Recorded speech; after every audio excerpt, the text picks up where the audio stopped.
welcome everyone to the Clackamas County Commission's policy session on this January 17, 2024. We are doing this virtually on Zoom because of the icy road conditions. All commissioners are present. We're going to continue to try to conduct our business. We do have guests coming in. Gary, would you please take the roll call? Yes. Commissioner West. Here. Thank you. Commissioner Savas. Present. Commissioner Schrader. Here. Commissioner Shull. Here. Chair Smith. Here.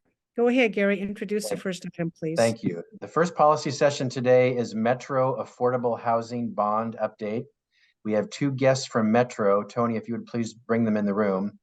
I will tee this off. So this was a request from Metro to give an update to the Board of Commissioners on the Metro Affordable Housing Bond approved by the voters of the Tri-County region, Multnomah, Washington, and Clackamas counties in 2018. So today's purpose is to provide an overview of the projects throughout the region and in Clackamas County specifically, and outline the achievements toward the goals of this program. We are grateful to have with us today Metro Councilor Christine Lewis and Metro Housing Director Patricia Rojas. So thank you both for being here. I'm going to turn it over to you, Christine, Councilor Lewis, for the presentation, and then I'm happy to help you after that. Go ahead, please. Thank you so much. And thank you, Chair, for having us here today. Good to see you. Good morning, commissioners. Good morning. Yeah, I'm really happy to be here. I wish we were in your building, but we're all safe in having this conversation, so I'll take what I can get. For the record, my name is Christine Lewis, and I have the privilege of serving as Metro Council District 2. And I am here today because I represent the most of Clackamas that's in Metro, though I have colleagues who do represent Clackamas as well on our board. We're grateful for your partnership and continued efforts to provide individuals and families in Clackamas County with a safe and affordable place to call home. And we're excited to share our latest findings with the Housing Bond Program. And it's all good news. In 2018, voters approved a region-wide housing bond to support 4,000 permanently affordable homes with the goal of advancing racial equity, reserving homes for very low income folks, and building half the homes that are family size. So that means 2, 3, or 4 bedrooms, big enough to accommodate families in those buildings in every corner of our region. 5 years later, we're happy to report that the Metro Housing Bond is finding success and exceeding many of its original goals. In December, we celebrated the important milestone of over 1,000 new homes having been built and in operation, and more than 4,500 are in production thanks to this measure. That 1,000th home was opened in Happy Valley, right here in Clackamas County with the Good Shepherd Village, where I saw many of you celebrating. It's something we can be proud of. Clackamas County is really nailing it. With 10 different Metro projects in the production pipeline, Clackamas County has 970 units underway so far, exceeding the original goal of 812. 414 of those units are for individuals and families at or below the 30% area median family income. And those affordable units far exceed the 30% production goal of 333. And then we have 562 Clackamas units that are family sized, and that beats our 406 family size unit goal. Clackamas County has met and exceeded all of the Metro unit production goals. We know voters across our region care about affordable housing. We all hear it, and the statistics of what we need to do in terms of unit production statewide, countywide, and Metro-wide all bear out the continued need for this work. I'm proud of the work that we've been doing in partnership and collaboration to accomplish our regional goals. I'd like to hand it off to Patricia, who is our Metro Housing Director, to walk us through the rest of the presentation. Thank you. Thanks so much, Councilor Lewis. Good morning, and thank you all for making time for us to provide you this update on this winter and very icy day. And before I get going, I just wanted to say thank you to all of Is that their link, Tony? Hello. I wanted to say thank you for all the Clackamas County staff and nonprofit partners who've been working around the clock to keep people safe and warm. My name is Patricia Rojas. I use she and her pronouns, and I'm the Regional Housing Director for Metro. And it is an honor to be here today to present this update on the Metro Affordable Housing Bond progress up to date. As Councilor Lewis mentioned, in 2018, voters passed a historic housing bond that's on track to create nearly 4,000 permanent affordable homes throughout our region. And while we know we have a lot more work to do, we are happy to report that we're projecting to exceed our goals by more than 700 affordable homes throughout the region. With your partnership, leadership, and vision, we're on our way to creating a community where thousands will have access to safe, stable, affordable homes. We're doing this together because we can accomplish more for our community than any one of us could have accomplished alone. In just 5 short years, we've built a remarkable partnership and infrastructure that will create safe, stable housing for thousands of Oregonians in the metro region for generations to come. And we couldn't do this without the support of leaders like yourselves and our partners throughout Clackamas County. We're proud and grateful to do this work with you. Next slide, please. We haven't shown the slides yet, so Tony, would you please share the screen for the slides? Sorry, thank you. It's okay. I'll hold.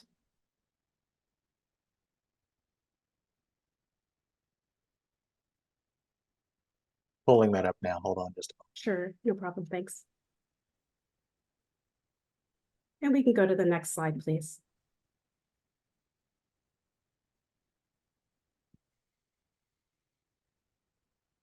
Thanks to the Affordable Housing Bond, new affordable homes are opening or under construction across the entire region. 51 projects are in the pipeline, including 18 that are under construction and 14 that are opening and accepting new residents. Metro delivers the Housing Bond program in close partnership with 7 local implementation partners, the cities of Hillsborough, Beaverton, Gresham, and Portland, Clackamas and Washington counties, and Home Forward as the implementation partner for East Multnomah County. Jurisdictions are responsible for administering funds that are invested in property acquisition and eligible development projects. Some projects are being developed and operated by housing authorities, but the majority are developed and operated through public-private partnerships. Across the region, bond-funded projects have involved hundreds of partners, from government and nonprofits to the business sector, including developers, architects, construction contractors, property managers, resident service providers, providers of wraparound services, and culturally specific organizations. Next slide, please.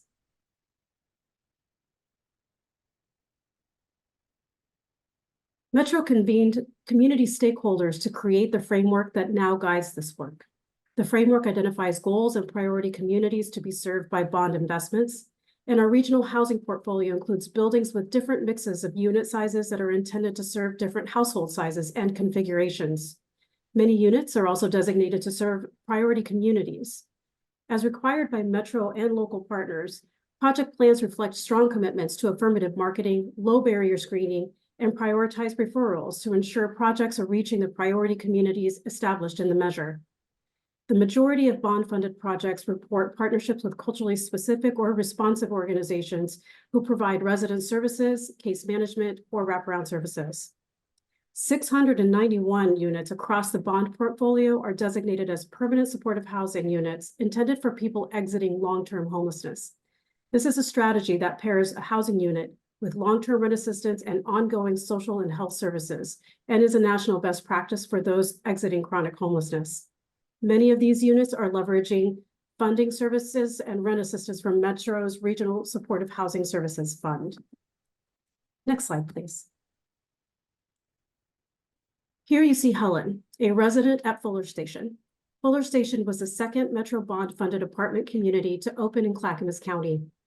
The building's 1, 2, and 3-bedroom apartments are designated for a mix of household incomes ranging from 30% AMI to 80% AMI. All apartments can be converted for ADA accessibility, and Metro bond funds contributed $8.5 million of the development's $47.3 million budget. Helen attended high school in Portland and later spent many years out of state. She always knew she wanted to return to the metro area, and when she did, she was surprised by the high rents and struggled to find a home. She initially lived in another affordable housing development here in Clackamas County, But when she decided to become a foster parent, she realized that she needed more space. She then learned about Fuller Station from her property management company. Fuller Station had just been opened and was under the same management company. With their help, Helen was able to move into a 2-bedroom on the ground floor of Fuller Station just in time for the state's home inspection to approve her foster parent application. She now cares for a teen with developmental disabilities. Next slide, please. Let's get into some of our progress to goals and some of those details. This graph shows you the number of total units in the pipeline, how many are open and under construction. Our pipeline now exceeds all 3 production goals established by the program, which remains, with remaining funds left to be awarded. The pipeline includes more than 1,600 deeply affordable units at 30% AMI. Nearly 700 of these units will be permanent supportive housing, targeting households exiting homelessness who need long-term support to achieve housing stability. Next slide, please. But we will go even further. This graph shows the total number of affordable units that are forecasted through the bond. We're now on track to exceed our goal by at least 20%, thanks to the careful stewardship of our partners in state and local coordination to respond to shifting financial landscapes. We estimate that these investments will collectively provide housing for 9,000 to 15,000 people at any given time. Each affordable home also has a lifespan of 60 to 99 years, which helps to ensure housing for tens of thousands of individuals and families for generations to come. Next slide, please. Plans are in place that will commit all remaining bond funds by 2024, with final projects expected to break ground in 2026. But there is still great need. This slide shows the anticipated timeline for disbursement of remaining funds and completion of remaining units. In 23, 24, and 25, annual disbursements are expected in the range of $130 to $135 million. The final disbursement of approximately $23 million is expected in 2026. Some funding that was originally expected to be dispersed in 2024 will be delayed until 2025 due to private activity bond constraints.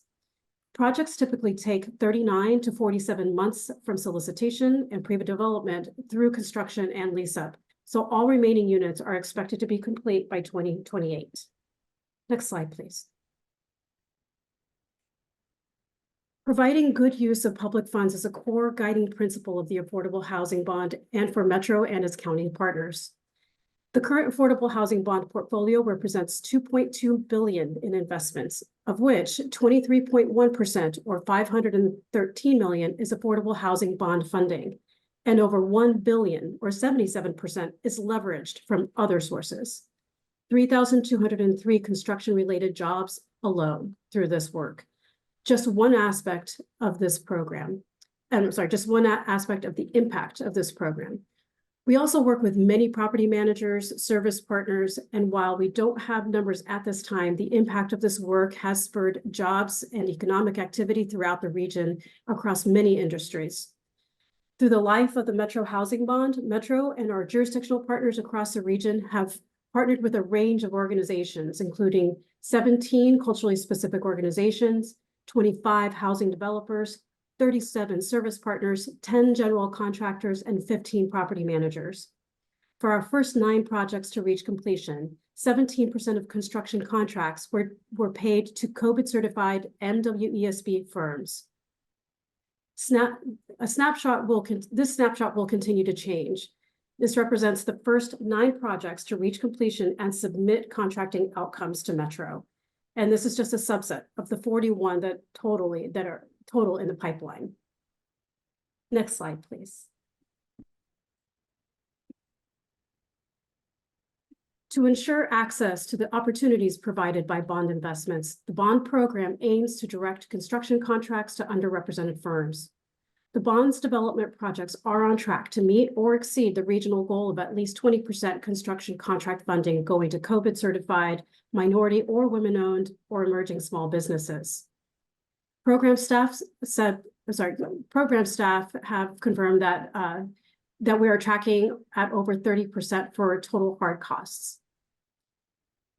In the first pie chart, we see minority business enterprise at 30%, women businesses enterprise at 39%, emerging small businesses at 27%, with 4% not being classified.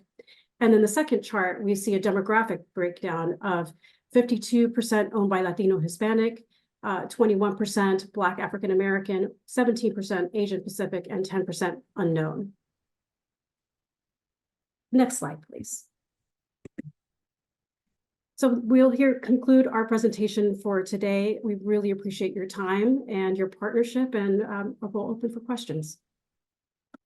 Thank you very much, Patricia and Councillor Lewis. I have one question. I imagine the rest of the commissioners might have questions as well. If you do, please use the raised hand feature and then I can look at you. On page, I believe it's 9, 77% of this Metro bond is leveraged. That does not necessarily mean debt, although some of it is debt, because as we pull in monies from other spots, this grant, this grant, this grant, or a tax credit. Do you know the amount of debt on the $2.2 billion investment? I don't offhand. I do have Emily Lieb, our Director of Policy here at Metro, on standby. We could put her on, bring her on to see if she knows the answer. Otherwise, I'd be happy to bring you that answer after this conversation. And if Emily can't answer it, that's okay.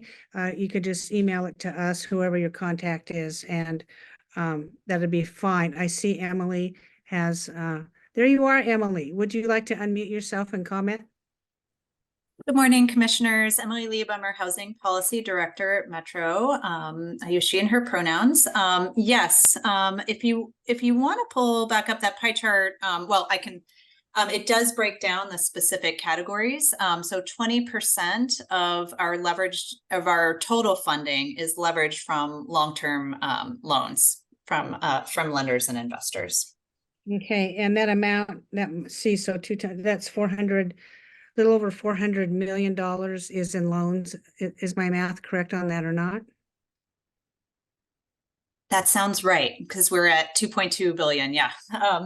And we still have additional funding to be awarded. So that's not a final number, but that's where we're at today. And then how is that debt serviced? Who pays that debt? So that debt is paid off over, it's a long-term mortgage that is paid off by the long-term owner of the property. Many of these properties are owned by a partnership entity. And so part of, in a market rate project, you might have a bigger loan because you have higher rents and you're gathering that income over time and paying off that debt. For an affordable housing project, that's a smaller portion of our portfolio, but the income from the rents in the building are paying off that mortgage over time. Thank you.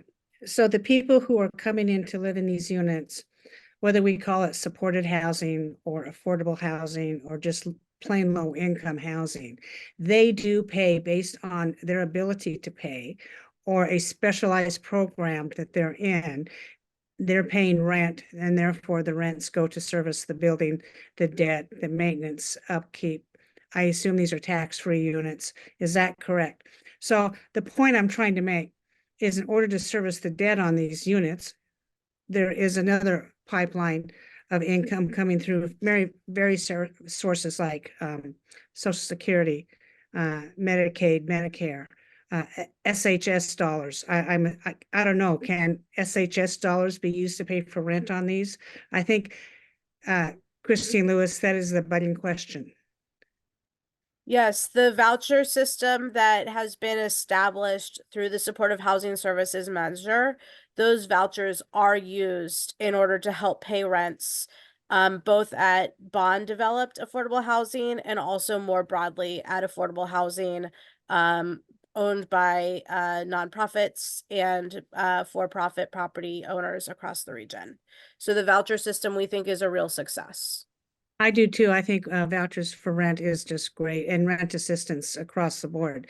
We have two commissioners who would like to speak. Commissioner Scholl, you're up. Yes, good morning, Councilor Lewis and Patricia Rojas, Emily Lieb. Thank you for this briefing. It's very positive, very much appreciated. Certainly, we have a profound need for housing to assist those who find themselves in a position in our state where they simply just can't afford it by themselves. The future, when it comes to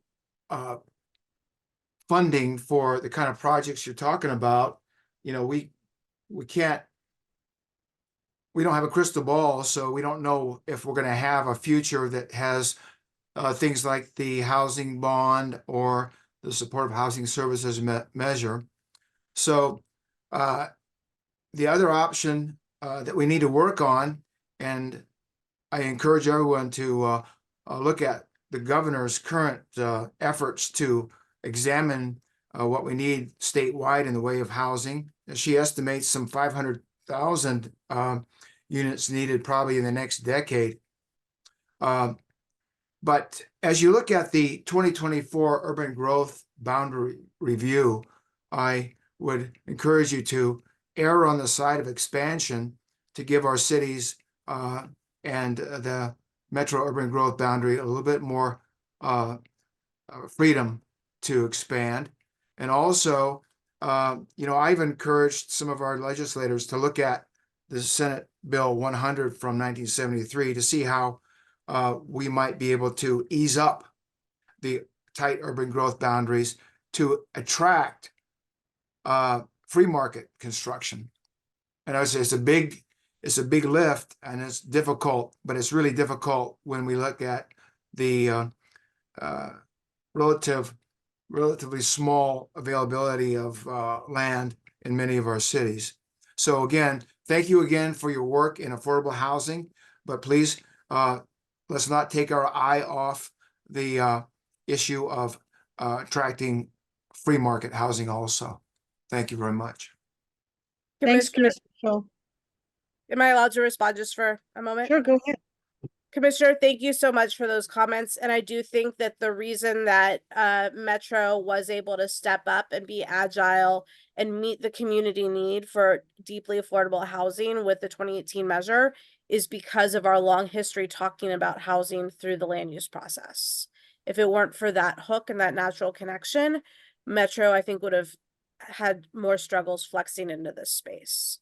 What's really important is that as we are considering bringing additional lands into urban area, is that we're working with communities to plan for all levels of affordability.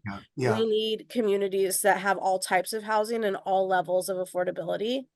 And it's really important to understand that if we're going to have units that are readily available at the 0 to 30 median percent income, it's going to be because of government and nonprofits. The free market just can't develop new product at the 0 to 30 level. You see places that have no land constraints, like Dallas, Texas, who are considering using public bonds for those deep levels of affordability, because you just don't get new units unless you get that level of bond or other government and nonprofit partnership, because 0 to 30 is so hard to build for. Understood. Well, Thank you for that. Thank you We're very going to try much. to move on. We are on a deadline at 10:30 to start the next policy session. Commissioner Savas, you're up. Yeah, well, it's nice to have some good news coming from our collective governments, if you will, and working together on this. So I appreciate the partnership and again, the successes. A lot of our citizens, you know, who reach out to me, for example, and probably yourselves, there is some confusion as to what this bond, the housing bond is, and what the supportive housing services bond.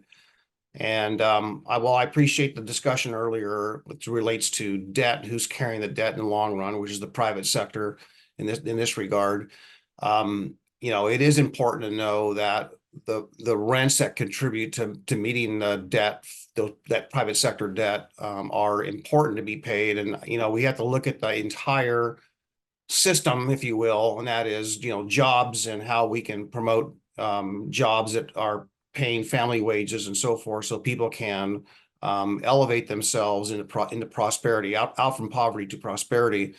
So it's a complicated picture, and I am concerned more so about the supportive housing services elements, in that, if the voters do not renew this in years to come, that it will affect again the ability for people to pay the rents, and also to meet the needs out there today for the homeless, the people that are suffering houselessness and so forth, and all the other services that go along with that under that supportive housing services bond. So I think progress is really important. And of course, people know what they read, they know what they see on TV, and they know what they see driving down our roads and freeways and so forth. So there still is a visual housing crisis, and of course, a real housing crisis. We know that. So, Counselor, just want to ask you, what do you see in the works with regards to, meeting at least, I think, the intent of the supportive housing services measure, and any adjustments that might assist in making a deeper impact going forward so we can be more successful? Thank you, Commissioner. That's a great question and pretty timely. Metro is interested in pulling together a stakeholder table that will include representation of all 3 counties and the opportunity to talk about the supportive housing services measure, not only as a project that is finding success in revenue collection, because as you know, we have over $100 million of unanticipated revenues because the folks who are doing well in this economy are doing better than we could have modeled for 4 years ago. So I do think that that stakeholder table will be important to watch, not only because we will be talking about the potential to continue to invest in affordable housing using the unanticipated revenues, but I think it is a place where we're really going to bring to bear what is working in supportive housing services, because we do have success on an individual level, but we are still struggling to bring it up to scale. And we need to have measurable results that are not just we're solving unsheltered homelessness in 10 years, but we need to have midway checkpoints where we know if a program is working or not. So I do think that the stakeholder table is a place to watch. Yeah. Well, thank you for your response. I think it's important to note that, each of the counties have their own unique, diversified areas, needs, whatnot. And I think what's working for us is having that ability to adjust, if you will, county by county, area within the counties, so forth. So our needs are unique. And I know that Commissioner Schrader, all of us on the commission are also trying to recognize how we support and help the areas outside of the metro area that don't receive this kind of funding and benefit. So we're mindful of the 200,000 people that live in the rural areas outside the metro boundaries. Again, my point of raising what I raised earlier with regards to jobs and prosperity, and I heard Texas being used as an example, a huge economic engine, but we have a lot more constraints on businesses, and I just want to be mindful that we think as a region, how we retain employers and encourage them to hire more and grow. And I know that's a challenge for a conversation for a different day, but it does affect on the land use thing and on the transportation world. Those 2 worlds, there's a lot of commonalities. But I think we need to be mindful of that bigger economic engine to make sure that, again, the jobs are there to, number one, support the state and also support the work we're doing. So thank you. That's just a comment.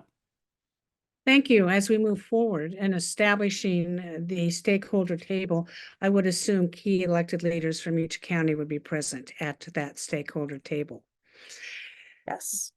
Yes, see no other comments for commissioners. Do anybody else would like to say anything else in conclusion? Thank you very much, Patricia Rojas and Councilor Christine Lewis. This is a very good presentation and quite successful, and we're very much appreciative. And Emily Lieb, thank you. Thank Okay. you. Thank you. Be safe, be warm. Goodbye. Gary, what's next? All right, the next policy session is County Ambulance Services Contract with AMR Northwest. For this one, Chair, would you please convene as the Board of Public Health for Clackamas County?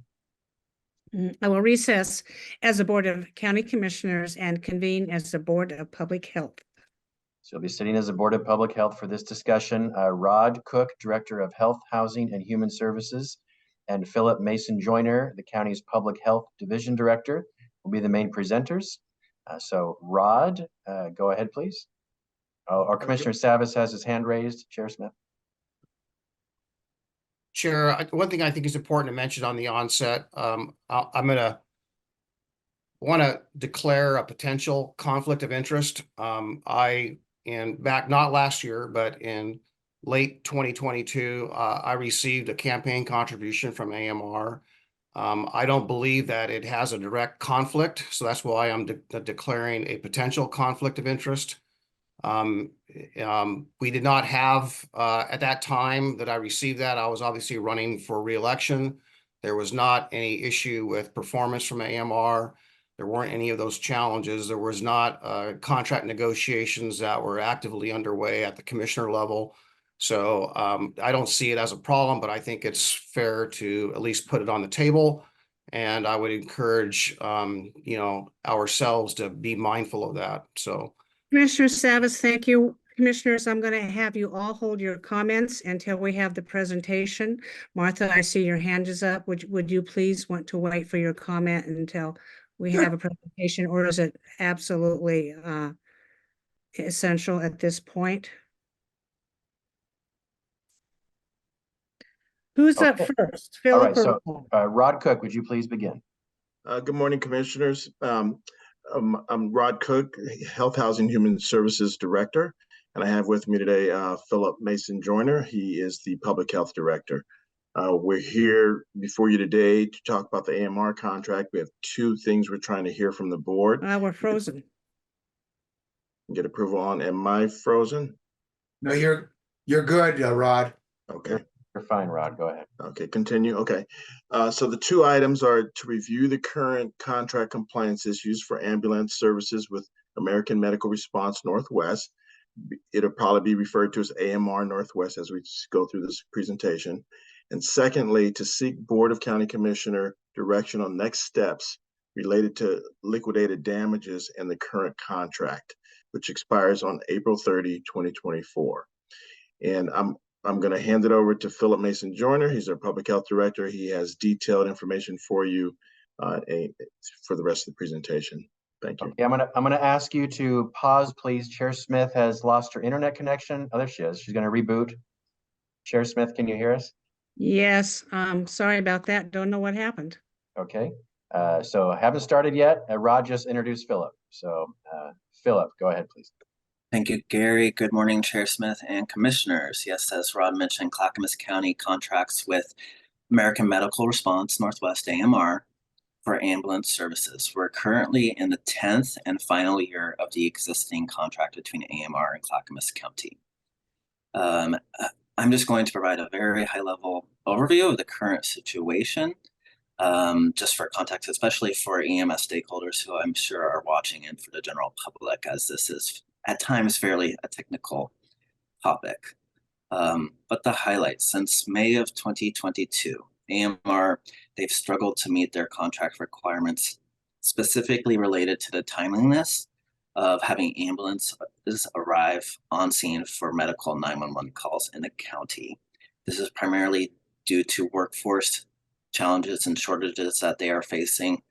This is an issue that not only is being faced in Clackamas County, it's happening across the Portland metro region, and it's a national issue that the field of EMS and paramedics and ambulance companies in general are faced with right now. When we last discussed this issue publicly at a policy session in 2023, county staff shared with the Board of County Commissioners that AMR had accrued $456,000 in what we call in the contract liquidated damages. Those are essentially fines.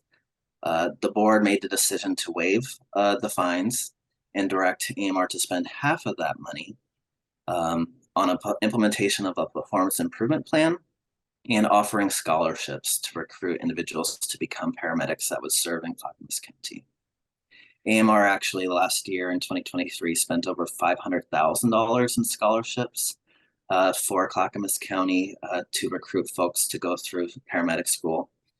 They are confident that in the next year or two, they will be more fully staffed and that these response times issues will be resolved. That looks like that is what they are predicting nationally as well. So this is a tough time period right now. And it's challenging, of course, for Clackamas County as they're faced with these contract compliance concerns right when our existing contract is expiring. So in addition to the scholarships, AMR has been implementing their performance improvement plan. I did want to share for the public that AMR actually did agree to subcontract with Metro West Ambulance Company so that they could help out. The challenges around the workforce impacts other companies just like Metro West Ambulance. This is a 24/7 operation, and night shifts are the biggest concern. Metro West is only able to help during the days, where AMR is pretty well staffed during the days. So the nighttime shifts are the biggest impact on why AMR isn't able to meet their contract compliance currently. This current contract year, which goes from May 1st to April of 2023 to April 30th of 2024, AMR staffing hasn't improved. They have since December accumulated an additional $840,000 in those fines. In terms of their staffing, AMR needs 48 paramedics to be fully staffed. Right now, they have 38 providing services in Clackamas County. EMTs are less of a concern. The past couple of years, they've needed 42 EMTs to be fully staffed, and they're usually right at that number. And they do have, of course, some attrition, but they're able to fill those positions really quickly. So we're here today, as Rod mentioned, to receive the board's direction on next steps related to the contract, which expires on May 1st, 2024 at midnight, and what the board would like to do about the $840,000 in liquidated damages that have been accumulated to date. We do provide some options for the board to consider to help the discussion get started. And then we have recommendations, which are broken down by the two distinct issues, one related to the contract that is expiring May 1st, and the other related to the fines. So with that, I can hand it back to Chair Smith, or I do see Commissioner Savas's hand is up. I'll be running the meeting. Thank you very much. I'm having major internet problems. So I only heard part of this presentation, but you don't have to redo it because I think I'm familiar enough with this. I texted Gary, my message failed to get to you, and I tried calling, but that's okay. We're going to go ahead and do this. Commissioner, first, before commissioners were in order, Commissioner Schrader, you had your hand up, and then Commissioner Savas. Thank you. I just wanted to, with Commissioner Savas, again, hopefully this is not a conflict of interest, but I have received donations from AMR in the past for elective office. So I just wanted to get that out there as well. Thank you for that. Thank you. IML has received contributions from AMR in the past as well. Commissioner West, your hand is up. Yeah, just for full transparency, I don't know how this plays into it, but I have also received campaign donations from AMR. Don't think it creates a conflict, but it may have a perceived one. But just for the public record, I've also received donations from AMR. Thank you very much. Commissioner Savas, you're up. Yeah, I appreciate the fact that we're talking about this today and having the experience of the negotiations about a decade ago with AMR when this went out to bid. You know, most of our discussions and packets were pretty hefty public session. Very little of it was executive session. And so I appreciate getting this a start here. And I did request that we bring this out to public session. I had no time requirement. I just want to qualify that. So I was not in any rush, knowing that there's a lot of work to put together a packet. So I don't know how or why the rush to put this together so quickly. But I do appreciate Philip and Rod, your work, staff work that you've done in preparation today. So don't take this as a criticism, but there's not much in the packet to help me ascertain of all these options. There's not pros and cons. I know we discussed some of this in executive session, but I'm gonna have a lot of questions here today, and I hopefully we have the time and the freedom to actually deliberate and be thoughtful about this. So back here a while ago, one of the metrics that was guiding contractually as well, two of the metrics, one metric being response times, Philip and Rod, and the other one being as it relates to the fines and the efforts about getting AMR fully staffed. My recollection is we were looking at the metrics of AMR staffing. That's kind of contained in the packet a little bit there. They were at a number, and I think we actually lost ground and during this journey we've had here with the staffing. So my concern is, and again, I hold AMR and especially all the people that work there, the boots on the ground, I hold them in high regard. So I know this is not any deliberate, this is really a market issue. This is an employment issue. This is just a lack of workforce out there. So this is not any way a criticism.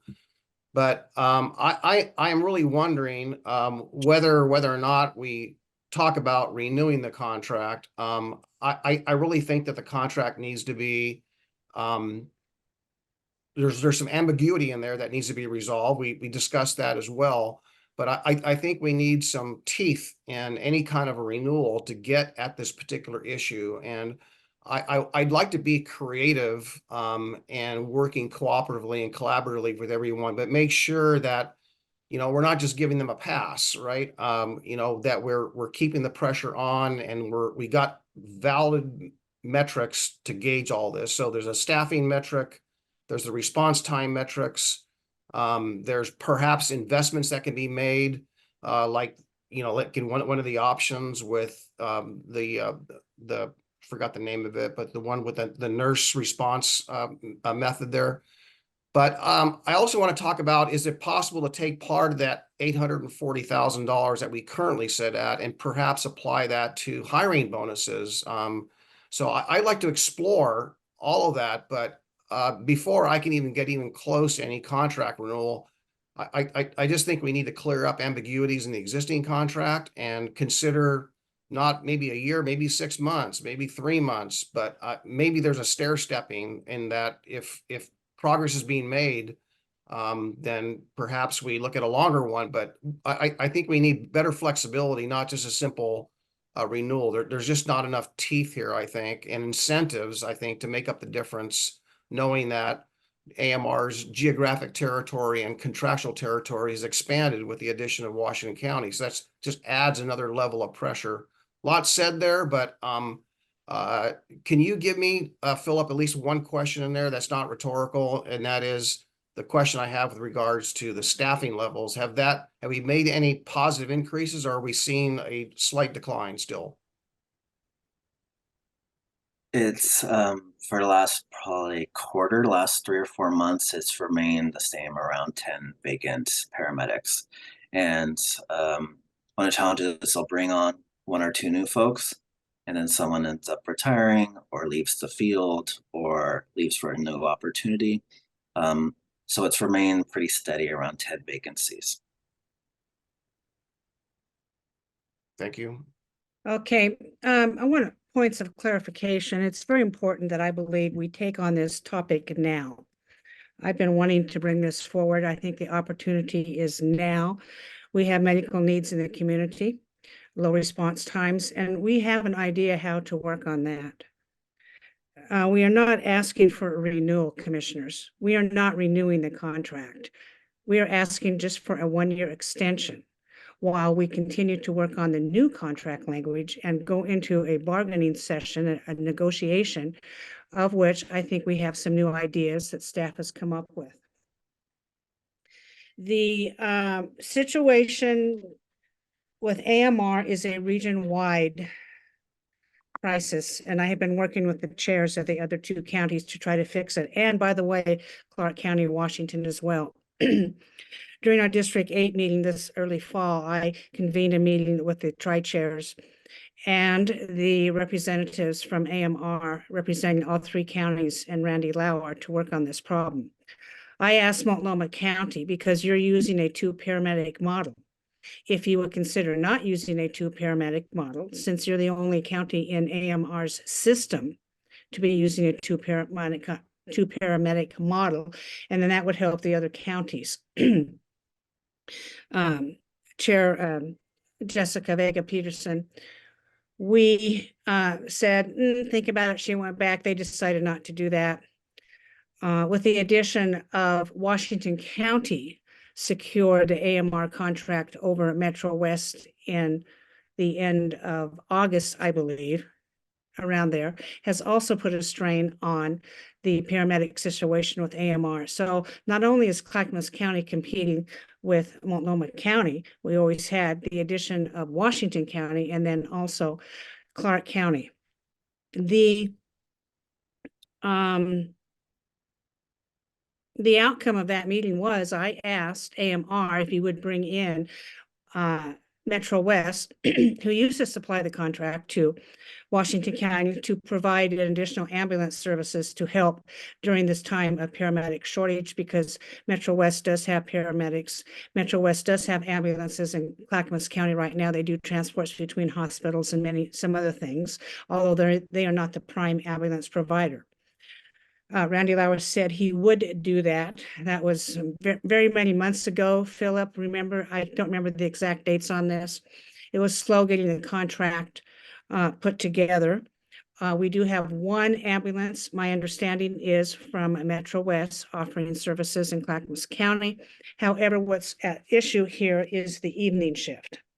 Nobody seems to want to work the evening shift. And if I can say anything to AMR suppliers, ambulance people and Metro West, I don't think you're working very well in the sandbox on providing assistance to the night shift. I think you're both being very stubborn. I don't like it. And I'm speaking to leadership right now to these two companies. It would behoove you both to work on providing ambulance services to our level 1 priorities, our greatest medical needs during the evening shift. I don't buy the fact that you can't find anybody to work out there. That's just not doing. It just doesn't make sense to me. Yes, these needs are real. Clackamas County also was the first to not implement the fines against AMR. We recognize that the workforce shortage was tremendous. We recognize it would not be solved overnight. So instead of fining the entire amount in, I believe, this summer, we said we would take half that fine AMR, and would you please do scholarships to bring people in? And they are, and they have done that through the trainings and other trainings available across their system. But it takes 2 years to train a paramedic. If they're an EMT, training as a paramedic, the time is slower, but they still have to have training, and then they need to have a ride along. So from the county's point of view, I think that we're doing well on trying to help. I also offered up the nurse navigation system to help triage calls that come in. And what that means is somebody calls for an ambulance. There's a nurse on the other end who talks with the person and figures out exactly what is wrong. And do you need an ambulance, or can we do something else for you? Do you have somebody available to take you, for instance, to urgent care? Or can you make an appointment with your doctor at a later date? Is it really necessary to have the ambulance there? Now, these are trained medical professionals. They're not county staff people. And the nurse navigation system is used successfully in other jurisdictions. I do believe that, commissioners, we need to consider implementing that as fast as we can. AMR needs to come along and do that, because we have to answer these medical needs. For the company to say, oh, we can't afford it, doesn't really cut it, because they are in breach of contract. They are almost assessed $1 million in fines. I would submit to the company work with us on this. That's all we're asking. It's going to cost some money to implement it, but going forward, I think it's going to help the company a lot on this. So the two options listed in the staff report today, commissioners, are just, they're just moving the ball down the court. One is to extend the contract. We are not renewing the contract. It's just extension of the new contract and to implement the nurse navigation system. We also assume they're using scholarships to train more paramedics to come in and do this. We have a couple commissioners in the queue. Commissioner Scholl, your hand is up. Yes, thank you. I'd like to thank AMR for your expenditures of $500,000 to help encourage our people to join the EMR profession. And I'd also like to thank the AMR employees that are listening today. I know you have a hard job. This is a difficult situation we have, but I thank you for hanging on and working with us on this problem. I'm hoping that should we have an extension for 12 months, that by April of 2025, we're starting to see the return on your investment in educating new EMRs. I do encourage a 12-month extension, and I'm hoping AMR is going to be agreeable to that.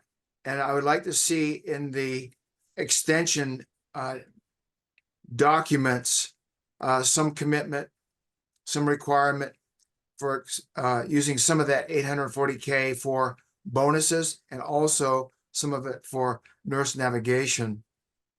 So thank you very much for that. Thank you. Commissioner Savas and then Commissioner Schrader. Yeah, I'm sorry if I tend to use the word renew and extend interchangeably, and technically I understand that it's extend. So all my comments where I reference renewal was meant to be in this context an extension. But so I just want to just make that perfectly clear. They're not much different, but I don't think extending it as is okay at this point. To the issue, to my earlier question about the metrics as it relates to the staffing levels, when we waived the first level of fines early on, we actually, at the end of that, as I recall, lost AMR had less staffing. So not that it was deliberate, but it was happenstance. So it didn't result in it positively, in the sense that waiving the fine resulted in more EMTs or staffing levels at AMR. So that's a concern. It's no secret that this is there's a lot of visibility on this in the other counties. It's got a lot of media coverage. But at the end of the day, the reason that we franchise this, the reason that we're involved in this in the private sector, is we want to ensure that all areas of the county, all citizens get the coverage, that when they call 911 and they have a medical emergency, that we are there, or they are there to help, and they are meeting those response times. And that's the concern here. This is really a life and safety issue. I know that we're cognizant of that. I know that AMR is cognizant of that. I know they're dedicated to that. But I think publicly, people need to know what's driving this, and what's driving all is really those response times, and making sure that, again, people that are in need, seconds matter, and delays or lack of staffing at the end of the day, whether it's night or day, could result in someone not being with us tomorrow, not coming home. So that said, I want to discuss further, Philip, Rod, what we know we got some ambiguities in the contract today, and I don't want to carry that into an extension. We have options that are shorter than a year. I think we need to look at that. I just want to see some creative ways that, number one, offer some ideas, some incentives, but also offer the metrics to help guide us in the next 12 months, if that's the case, if that's what we do, or 6 months, to make sure we can make adjustments. And that's why I think some fresh ideas and so forth are integrated into however we move forward with this. Again, I brought up the idea of a signing bonus. I'm hoping that might have some bearing, and maybe the fines that we've imposed those dollars can be used there for that. I don't know. The nurse navigation, I support that. I support whatever it takes. But I'd be remiss if I didn't also acknowledge all the great work that our paramedics, our fire departments, our police and sheriff's departments are all doing to help in this matter. It's been exacerbated by fentanyl crisis, the drug abuse issues, the homelessness. These all exacerbated the need. So we are in, a unique time. 12 years ago, 10 years ago, when we had our first AMR renewal, we didn't have these issues. But I just want to say that all of our first responders, even the nonprofits out there that are helping, we've got some issues that are just never been as bad as they are. And I know that weighs in on all of this. That I know that's part of the reason that we are where we are today. So that said, I want to see some innovation, and I'd like to come back at as soon as possible. Again, with emphasis on quality of the work packet and quality on options and quality on pros and cons on these decisions we make, come back with some ideas on how we structure any kind of an extension. Commissioner Schrader, you're up. Well, I'm just going to be pragmatic here, and I think that a one-year extension is a good idea, because I think we have to have continuity of service. So that's number one. Number two, I really like the notion of a nurse navigation system. To me, that is innovative, and it will take some of the strain off of the system as it is now. And what we really are dealing with is a system-wide, national-wide dearth of workforce in this particular field. So I also mentioned that I will be going to the Clackamas Workforce Partnership Board and talking to them. Sorry, I just blipped out for a minute. Talking to them about what their role could be in terms of increasing a pipeline for trained paramedics and planned emergency management technicians. So there's that piece of it. In the meantime, I get my question to staff is, don't we have an emergency medical board, do we not, that works on these issues? It is a coalition of folks from AMR, our fire departments, and our sheriff's department.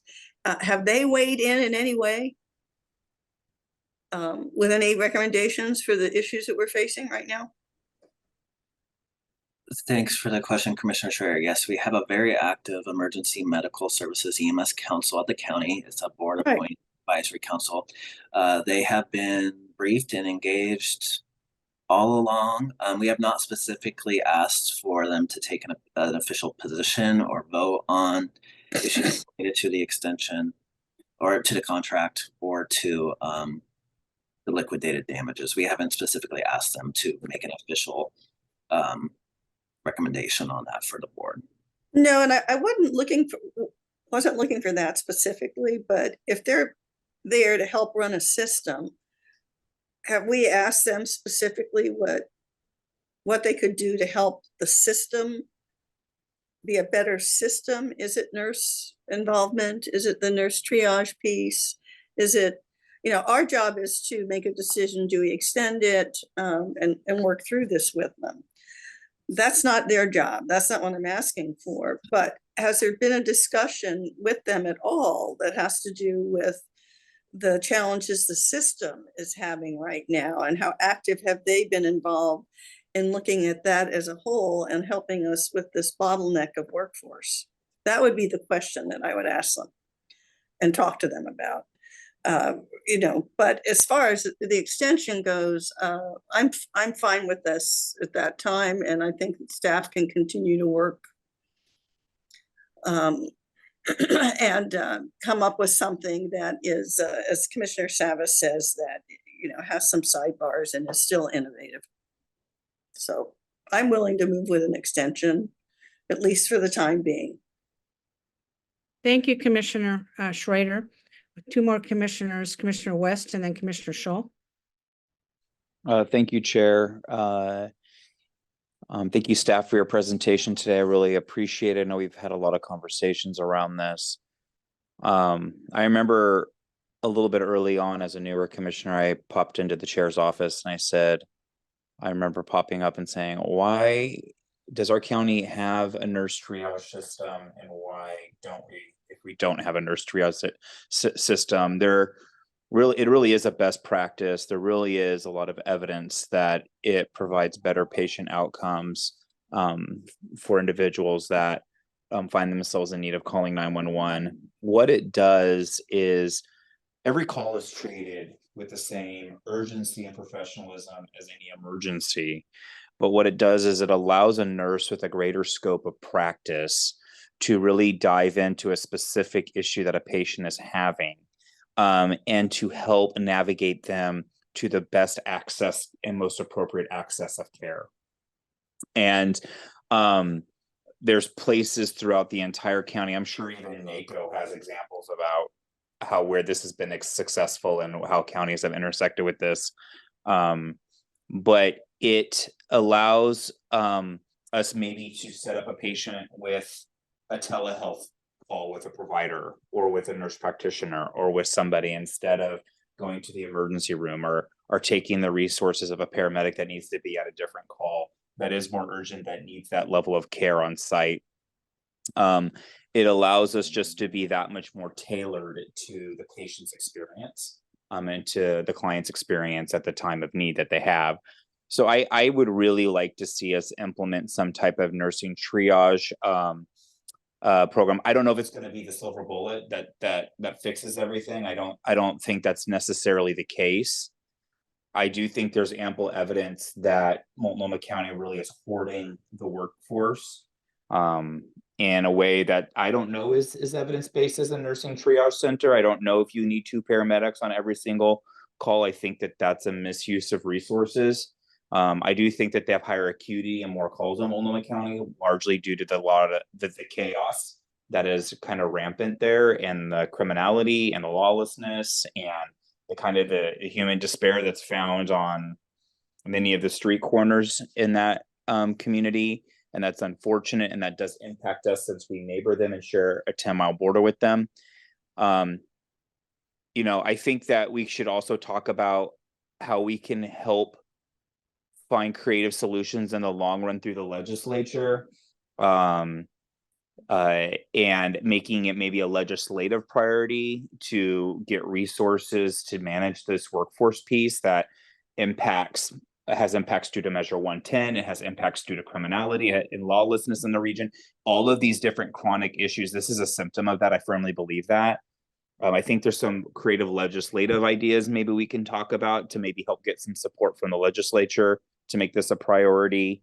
Maybe it's around licensure, making it easy to get paramedics licensed, fast tracking their education process, streamlining that process, not becoming burdensome in the ability to get people off the ground educated and moving into this field since we need them.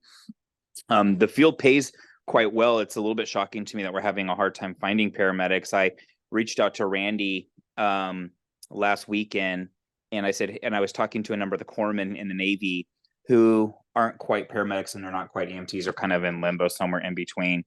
And I said, Randy, like what are we offering here? What's out the gate? And I guess they just provided increased pay and compensation, but you know, we're talking about, they start just over $73,000 a year as a new paramedic. That can be less than a 2-year education to make $73,000 a year annually, and then they top out about $115,000.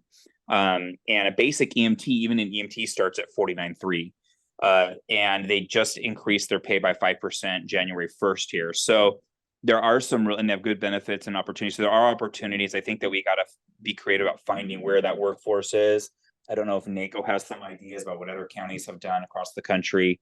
I don't know about this 1-year extension. Part of me feels like we aren't talking enough about going out for bid. But I don't know if we even have another provider that could apply that has the resources to take on the contract and to not have the same problems. I don't know if I have enough information to move forward here. I don't know. It's complicated. I don't know how I'm gonna vote. If we're gonna take a vote on this today, I legit don't know where I'm falling on the fines and how that's happening. I kind of am fine with the fines as long as we have a nurse navigation set up, but I don't know if this is just gonna get better and we're kicking the can either. I don't know if this what the right answer here is. What's the mix is like getting it fixed while also being accountable, but I don't know, colleagues. I'll leave it at that. I'm still perplexed with the situation, and I think some of it is outside of our control and then some of it's outside of AMR's control. I think a lot of this is bad policy. I think a lot of this is chaos in the Portland area creeping into Clackamas County. That's a fact, and it's causing a strain on resources and our ability to respond to emergencies. Thank you. Commissioner Scholl, you're up. Yes, I firmly support a 12-month extension with extension language to include a requirement for an attractive sign-on bonus with a required fixed minimum period of those sign-ons. And also a requirement in the language to utilize the nurse navigation idea. I think that AMR is conscientious in its efforts to improve response time in a very difficult operational environment. I don't see right now an attractive alternative to AMR. And so it's going to take time. Their investment in scholarships and in training will take time. And so again, I encourage a 12-month extension. Thank you. And I have my hand up. I concur. I with know you do. I'm coming back, Commissioner Schrader. Right. We all just need to be patient and maybe take a few more seconds than we normally would because of the connections. Go ahead, Commissioner Schrader. Oh, thank you. I concur with Commissioner Shaw at this point, and then I strongly suggest we have conversations, as I said, the workforce board, the community college, and I think that we need to have conversations with our EMS system folks, not on contractual issues, but what are some of their solutions for a systems change? That would make sense to me. And, work with them so we have them on board and we build goodwill. But we have to think about this as a system with AMR, our fire departments, and all the other folks involved in public safety and health safety.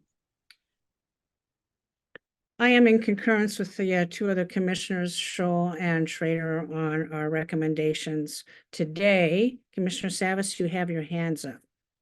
Yeah, I want to, at least from my perspective, I would, happily entertain an extension conditioned upon some of the comments that I've heard and some of the comments and ideas that I've conveyed.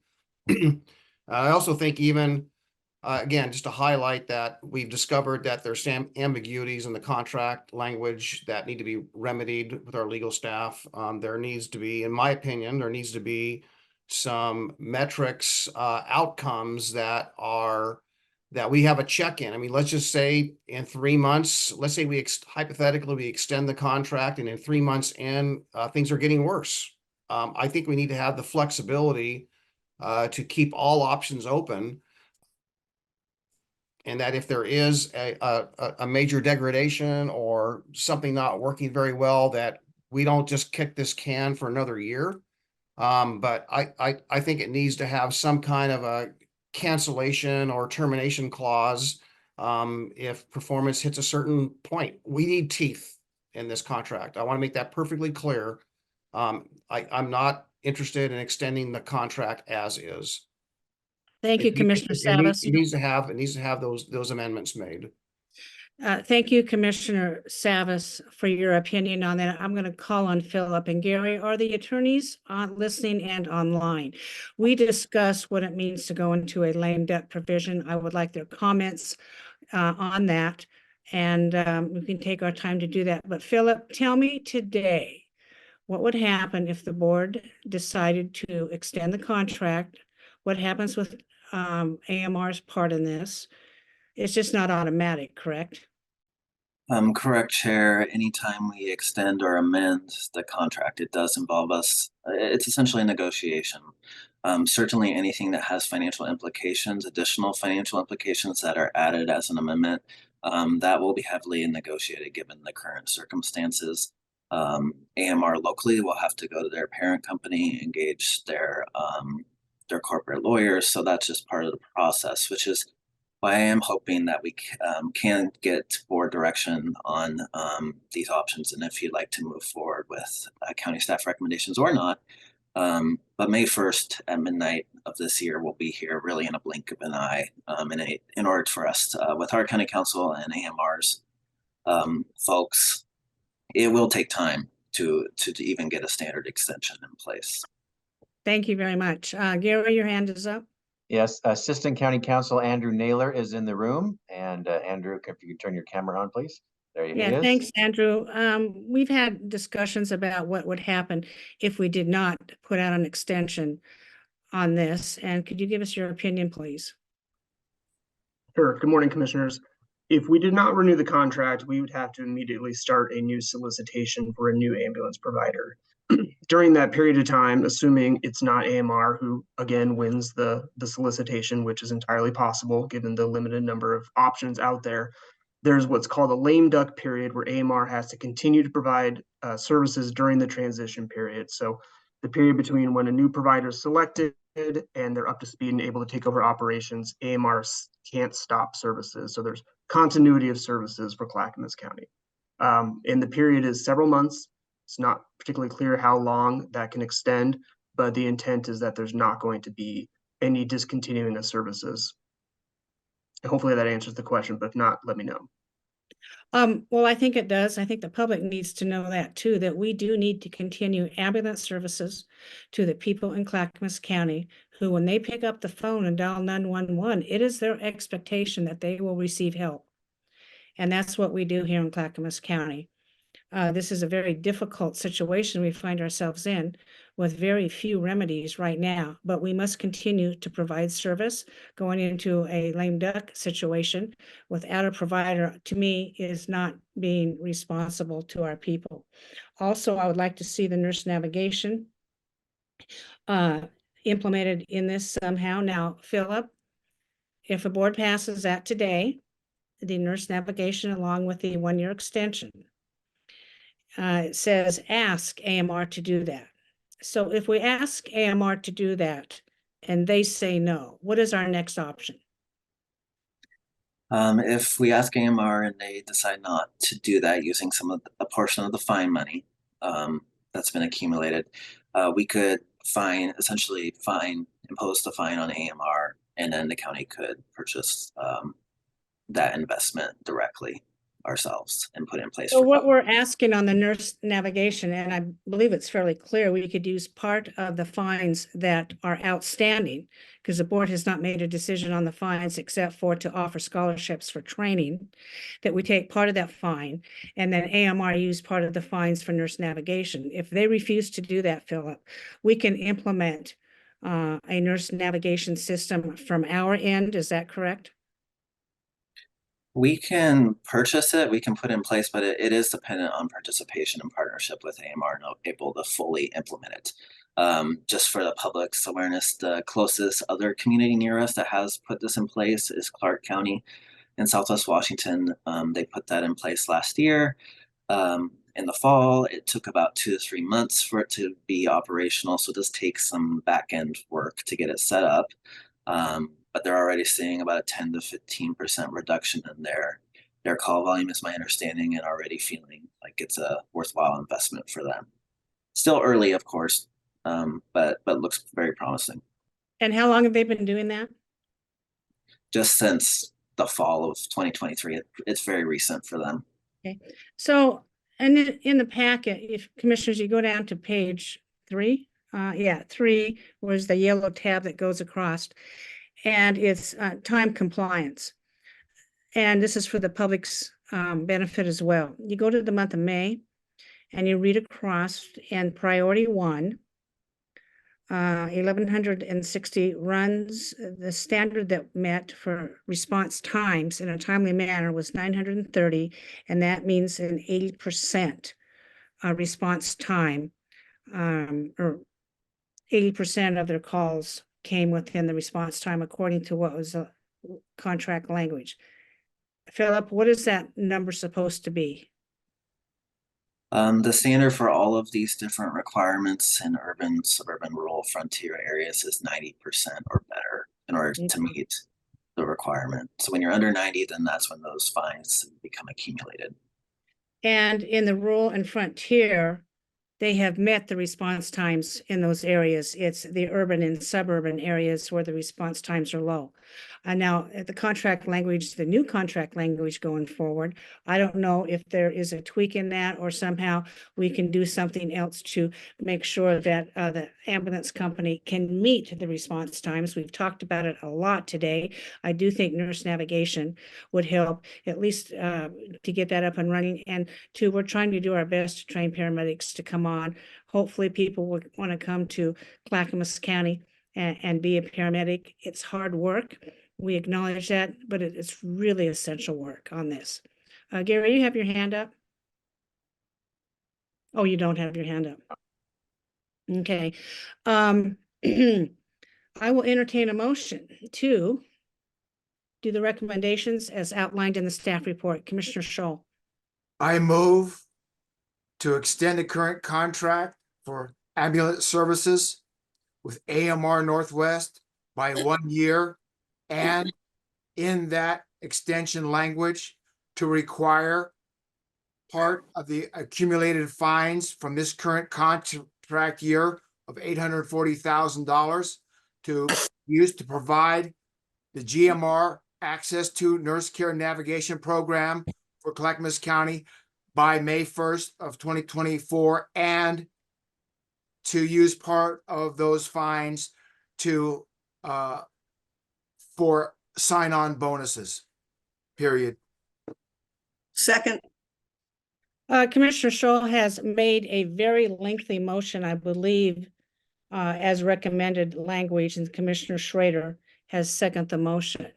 Further discussion on this. Mark, your hand is still up. Have you finished? Yeah, thank you. I'll take it down. All right, Commissioner Savas, you're up. Yeah, on the surface of it, I can support the motion. But again, I want to condition it on some of the other things we talked about. So I'm going to take a leap of faith. And unless Chair, you're in direct opposition, I'm going to take a leap of faith that there's willingness by the board and direct staff to explore some modifications to the contract extension that include perhaps a termination strategy that clear up some of the ambiguities that we've discovered, but basically clean it up. So I just want to just condition my support. Well, Commissioner Savas, is the attorney still? Yes, the attorney is still on here. Your recommendations for an addendum are very unclear to me. You have been talking about ambiguity in contract language. I don't know what that is. I would like Philip to weigh in on that. Is that even possible, Philip? Chair, Gary, if I may real quickly, the ambiguity I brought up is not something that I created or found myself. It was something that our attorney shared with us. Okay, that's fine. I understand that. That's on the last board that did this. I understand that. We're trying to move forward. If we throw so much into the contract extension, we may never get a contract extension. Philip, would you please comment on that? If it's okay, Chair, actually, I think Andrew Naylor is best equipped to be able to respond to that around the specific items. Andrew, sorry to put you on the spot, but can we take a stab at that? Sure, commissioners, excuse me. I think as part of any extension, we'll just clarify exactly what happens if the board decides not to renew after the 1 year time frame. So whatever language that may look like, we'd have to work with AMR on that, but that we could certainly add that. That would not be a heavy lift. We'll just make it very clear what the 12-month extension's for, what the conditions are, and then what happens if it's not extended again. So I don't think it'll be a problem, but I don't think without starting the drafting process and negotiation process. I don't have a whole lot of detail to provide at this time, but we can certainly make it clear what happens at the end of that 1-year extension. Okay, let's hold for a moment. Chair Smith needs to reboot her system.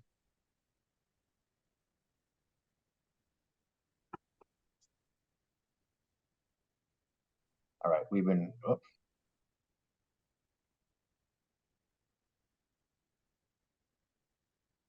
Are you there? Can you hear us, Chair Smith? Yeah, I did not hear Andrew's response to that. I'm sorry. Listen, commissioners, I think I'm going to cancel our next policy session today because this is what's happening.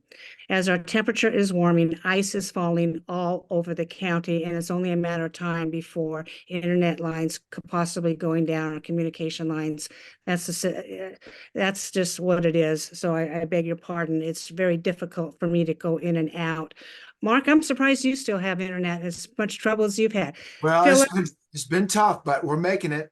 we're making it. Philip, I'm sorry, could you please repeat that? Andrew, could you please repeat what you said? I mean, Andrew. No problem. I was saying we can just clarify as part of the 1-year extension, what happens if it's not renewed. That's not a heavy lift. We got the substance in terms of the direction. If the board votes yes for Commissioner Scholl's motion, we'll clarify as part of the amendment after negotiating with AMR. Again, this is an amendment. It has to be mutual. They have to be on board. So we'll discuss that with them. But any ambiguities about what happens when the extension ends, we can certainly clear that up. Okay. And also at the same time, we have new contract language. Has that been approved by the Oregon Health Authority?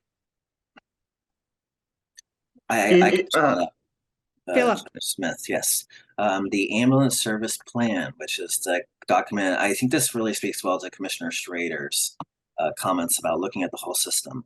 Our EMS stakeholders have worked for over 3 years now with a consultant on revitalizing, because the history on this is that a lot of this, the way the system is designed, this was established in 1991 in the county.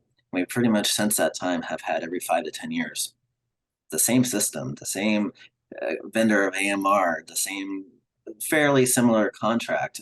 There is a lot of work around updating that plan so our county code can be reflective of more current day emergency medical services in the county. There are some adjustments to these response time requirements that will help make a dent and improve some of these challenges that are really based on clinical data of what actually makes sense in terms of patient care, and a new performance-based drafted contract that the board could consider in the future. A lot of exciting work has happened. It's just tough that we're in this current contract compliance time period with the workforce challenges concurrently. But I did want to mention that certainly county staff do not see this as kicking the can, but I do think it, if the board moves forward with this motion and provides that flexibility and opportunity for the workforce challenges to get improved and the system to be able to move forward in a productive fashion. So thank you. Now, commissioners, just because we're voting to extend this for 1 year, it does not have to last for 1 year. We could come to an agreement on the new contract language, and that could supersede the extension. Is that right, Andrew? That's correct. Okay, so it would behoove us, any changes we want to see, as I believe it can go into the new contract language, and I'm pretty sure staff, we've all been through it. I've been studying this contract for a year, and I've met with all the stakeholders. I've met with even, the people who are providing the service, our workers too, on this. So I think it's important, and we all want to see changes. There's no doubt. We know what we have, it's not working, but I think that we need to go ahead with the extension with that in mind. Tony, I'm going to have you take the vote. Commissioner Savas, Conditional yes. I couldn't hear that, excuse me. Conditional yes. Okay, there's a yes. Commissioner West, Aye. Commissioner Schrader, Aye. Commissioner Scholl, Aye. Chair Smith. Aye. Vote passes 5-0. Commissioners, thank you very much. I know this was very hard. However, we have to take this one step at a time and go forward to see what we can get done on this. Commissioner Savas, you have your hand up. Yeah, I have a question for, I guess, legal, which I guess, Mr. Naylor, you're the only one here from legal counsel's office. Knowing that even the extension itself is a negotiation, as well as obviously, a renewal of the contract is a negotiation. Is it advisable for us to, as commissioners, knowing that this is staff driven, there's a lot of legalities, is it acceptable to have us be in contact with AMR? Or do you advise us to stand down? My recommendation in any negotiation is to speak as one voice on behalf of the county, and that's usually easier to come from one person, typically staff. If there's a lot of different communication, things can become mixed up. My fear would be AMR misconstrues what one commissioner says and thinks that's the position of the county as a whole. So my recommendation is keep it focused, start with the staff level like most contracts, and then we would certainly bring it to the board to discuss. And that way there's no danger of miscommunication. Yeah, I appreciate your response. I've been very deliberate and not having any discussions with AMR regarding any of this. So thank you. Philip or Andrew, are we currently in contract negotiation right now? I don't believe we are. I don't think we've submitted a new contract. We're currently. I do not believe we've reached out to AMR. We're currently with any position. operating on the old contract, and only thing today we're doing is extending the current contract. So commissioners, I don't think any of you, if you've been talking to the folks, are in trouble with that. I certainly will honor our staff's ability to negotiate a contract. I never, ever would want to interfere with their expertise in this area at all. Commissioner Savas, your hand is up. Yeah, I assume the same goes when we're talking about negotiating the fines or whether or not we're negotiating fines, that the same would apply. So I look at that more holistically than technically. So it just for appearances and optics, I don't think it's wise when we're talking about levying fines to be in contact with that individual. I like what Mr. Naylor, how Mr. Naylor responded, and I support that approach. Thank you. Good for you, Commissioner Savas. However, I think this board needs to do what we need to do to get resolution and success on the contract.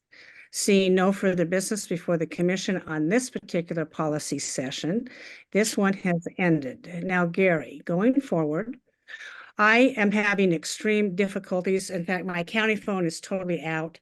And I have the same internet service here. I'm going to recommend we take the Measure 110 situation and take it back next week and bring it up as soon as we can, and we adjourn for the day. Yes, we can reschedule that session to next week, Chair. Yeah, we'll take time for it. Commissioners, you can take time to figure out language you want to offer in our resolution on Measure 110. Thank you very much, and we are adjourned for the day.